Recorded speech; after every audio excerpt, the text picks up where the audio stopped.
눈 내리는 한국의 추운 겨울날. 한 외국인 남성이 한국의 도로를 산책하고 있습니다. 그 추운 겨울, 도로 한복판에 펼쳐진 광경에 남성은 눈을 찌푸리며 한숨을 쉬는데요. 도대체 어떤 사연이 있을까요? 자세히 한번 알아보겠습니다. 해당 사연은 핀란드인 라이네 씨가 제보해 주신 내용을 바탕으로 재구성된 스토리입니다. 안녕하세요. 저는 핀란드인 라이네라고 합니다. 저는 어린 시절 운동을 못한다는 이유로 친구들에게 따돌림을 당한 적이 있었습니다. 지금은 핀란드가 따돌림 문제를 없애기 위해서 노력을 하고 있지만 제 시대만 해도 따돌림은 당연시되던 시기였습니다. 저는 말도 어눌하게 해서 친구들은 저에게 바보라는 별명까지 지어줄 정도였죠. 그런 취급을 받았어도 친구를 사귀고 싶은 마음의 달리기라든가 축구를 연습해봤습니다. 하지만 운동에 타고나지는 않았던 게 확실했는지 나아지는 모습이 없었어요. 흥미도 없던 저는 결국 혼자 있는 것을 택하게 되었죠.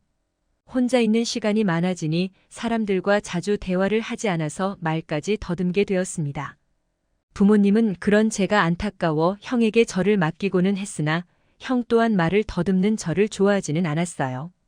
그래서였는지 더 입을 닫게 되었고 혼자서 지내는 법을 터득하게 되었습니다. 레고를 가지고 놀던 저는 어느 날부터인가 책을 가까이 하기 시작했어요.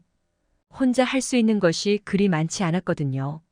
책을 읽는 습관이 생기자 저는 책이라는 것에 더 매료되기 시작했습니다. 학교를 다닐 쯤에도 책을 읽기 위해서 집으로 빨리 들어왔거든요. 책은 읽으면 읽을수록 새로운 세상이 열렸습니다. 여러 가지 이야기 중에 특히 신화라든가 미신에 관련된 이야기를 가장 좋아했어요. 그렇지만 다른 내용의 이야기들도 좋아하긴 했죠. 그런 날들이 길어지자 남들보다 아는 것들이 많아지고 이해할 수 있는 범위도 넓어졌습니다. 그래서인지 자연스럽게 글을 읽어내는 문해력도 좋아졌죠. 그 덕분에 학교에서 공부를 잘하는 상위권에 들기 시작했습니다. 책을 입으로 읽는 연습을 하니 발음도 자연스럽게 교정되고 사람들과 이야기할 때 아는 것이 있으니 긴장되지 않았습니다. 더군다나 선생님들이 잘한다고 칭찬해 주시니 제 스스로에게 자신감이 붙게 되었죠. 공부를 잘하게 되니 자연스럽게 공부에 재미가 붙더군요. 제가 운동 외에 공부를 잘한다는 것을 안 아이들은 저에게 친구라는 호칭을 부여해 줬습니다. 기뻤지만 한편으로는 너무 어린 나이에 철이 들게 되었죠. 사람은 이렇게 언제든지 변할 수 있는 것이라는 걸 깨달았거든요. 그러다 보니 저는 믿을 수 있는 것이 책이라는 결론에 이르게 되었습니다. 그때부터 책을 더 들여다보기 시작했죠. 친구가 있음에도 불구하고 바깥에서 친구들을 만나기보다는 방에 틀어박혀 책을 읽는 것을 더 선호했습니다. 저희 부모님은 걱정하셨겠지만 저에게는 한 번도 그런 티를 내신 적이 없었어요. 제가 잘못되었다는 말을 하지 않으셨던 것이죠. 그 덕분인지 저는 교수까지 될 수 있었습니다. 어린 시절에는 따돌림을 당했던 제가 커서는 교수가 될 줄 누가 알았겠어요.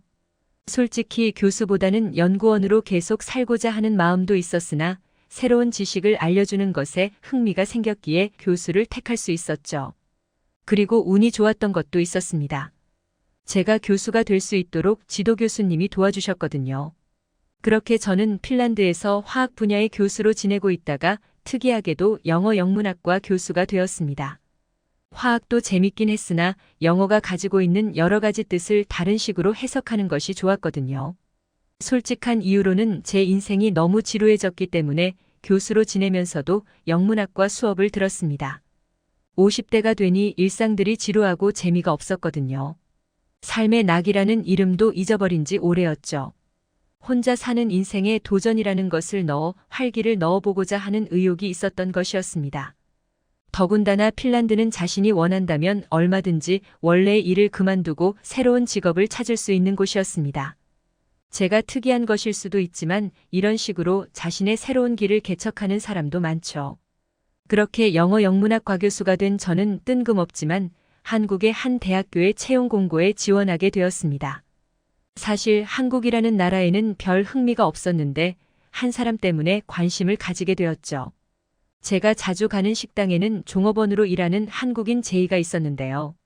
자주 만나다 보니 시간이 될 때 이야기를 나눈 적이 있었는데 그녀가 굉장히 열정적인 사람임을 알았죠. 일과 공부를 병행하고 있었거든요. 더군다나 20대로 보이던 그녀는 30대였는데 그때쯤에는 열정이 사라질 시기라고 생각했죠. 핀란드에서 사는 사람 중에 열정적인 사람을 마주하는 것은 쉬운 일이 아니라 너무 신기했습니다. 그래서인지 그녀가 제 눈에는 특별하게 보였죠. 자신의 삶에 그렇게 열정적일 수 있는 이유가 뭐냐고 하니 한국인들은 원래 그렇다는 간단한 답변을 받게 되었습니다. 그때 저는 궁금증과 함께 한 가지 결심을 내리게 되었습니다. 그 말이 사실인지 한국에서 확인해 보기로요. 저는 그런 단순한 이유 하나만으로 한국에 가기로 한 것이죠. 그 후 바로 한국 대학교의 채용 공고를 지원하게 된 것이었습니다. 다행스럽게도 한국으로 갈 수 있는 기회를 얻게 되었어요. 제가 한국에 처음 왔을 때는 여름이었는데요. 정말 더워서 겨울은 핀란드만큼 춥지는 않겠구나 싶었습니다. 한국은 너무 더워서 에어컨을 틀어주는 강의실에서 나가기가 싫더군요. 항상 쾌적한 온도가 맞춰져서 너무 좋았거든요. 한국 대학교의 장점이라고 한다면 핀란드의 학생들보다 학생들이 열정적이라는 사실이었습니다. 한국인들의 특징이라고 볼 수도 있겠네요. 제가 가장 기억에 남는 게 늦게까지 술을 마시고도 등교를 한 학생들이었어요. 표정이 안 좋아서 무슨 일이냐고 물었더니 새벽까지 술을 마셨다고 하더군요. 솔직히 수업을 오지 않을 법도 한데 오는 것을 보면서 의지가 강하다고 생각했거든요. 핀란드는 무상교육이라서 그런지 학생들의 의지가 그렇게 강한 편이 아닙니다.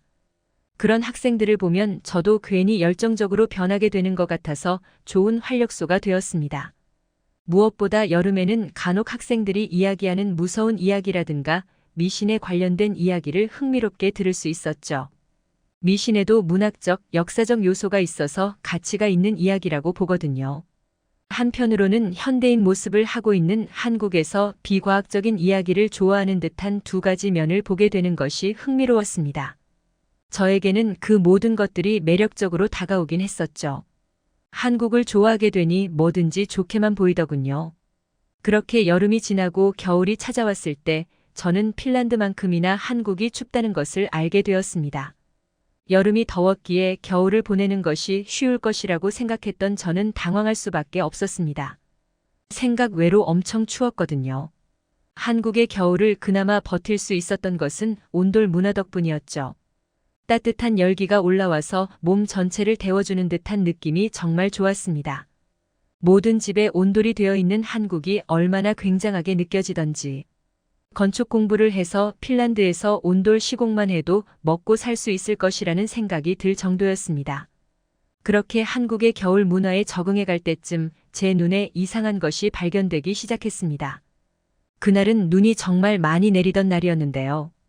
도로의 한복판에서 사람들이 나무의 뜨개질로 만든 담요 같기도 한 것을 감싸고 있더군요.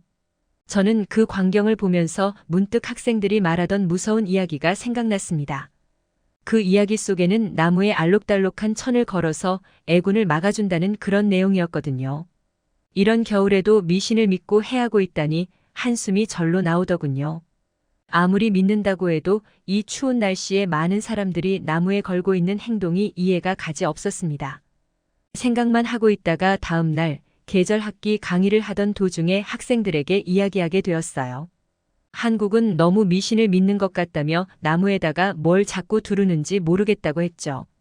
그러자 학생들은 어리둥절한 표정을 짓더군요. 그러면서 뭘 말하냐고 했습니다. 밖에 나가기만 해도 보이는 것들 있지 않냐면서 이불 같은 걸 나무에 두르는 것을 보고 하는 말이라고 했더니 몇몇 학생들이 웃기 시작하더군요. 미신이 아니라 과학적인 근거를 가지고 해놓은 것이라고 하더군요. 무슨 말인가 했더니 나무에 뜨개옷을 입혀놓으면 나무가 얼어 죽는 것도 방지하고 해충이 안으로 들어가기에 나중에 버리기만 하면 된다고 했습니다. 그 말을 듣고 당황스럽더군요. 비과학적인 이유로 해놨다고 생각한 일들이 사실은 과학적인 이유가 있다는 것에 놀라움을 금치 못할 따름이었습니다. 더군다나 일반 학생들도 그 이유를 알고 있다는 사실에 놀라웠죠. 교수인 제가 아직 학생들을 따라잡으려면 멀었다는 생각도 들었고요. 학생 중 한 명은 뜨개질을 좋아해서 뜨개옷을 만들어서 기부를 한 적이 있다고 해주더군요. 사진을 보여줬는데 제가 봤던 뜨개옷보다 더 알록달록하고 귀여웠습니다. 자신의 활동에 대해서 자랑스럽게 이야기하는 모습을 보니 한편으로는 귀여우면서 기특한 생각이 들더군요. 기부라든가 봉사활동이 어려운 것이라고 생각할 수도 있는데 직접 찾아서 한 것이잖아요. 한편으로는 제가 알지도 못하면서 한국은 미신을 많이 믿으니 연관이 있을 것이라고 생각한 것이 부끄럽기도 했죠. 그 후로는 그 귀여운 뜨개옷을 보게 되면 학생들이 웃던 것이 생각나더군요. 그리고 제가 알고 있는 세상이 전부가 아니라는 것도 알게 되었습니다. 생각해보면 제가 많은 것을 알고 있다고 생각했는데 아닐 수도 있더군요. 새로운 사람들을 통해 배우는 것도 많이 있는 것 같습니다. 한국이 자연과 함께 공생하는 방법이라는 생각도 들면서 지혜롭다는 생각도 들더군요. 요즘은 뜨개옷이 효과적이지 않다는 뉴스가 나왔던데 올해는 알록달록한 거리를 보지 못할 것 같아 아쉬움이 클 따름입니다. 지금까지 라이네 씨가 보내주신 사연에 대해 소개해드렸는데요. 어떻게 보셨나요? 클립뉴스에서는 여러분의 사연을 기다리고 있으니 소개해주고 싶은 사연이 있으시면 언제든 제보 바랍니다.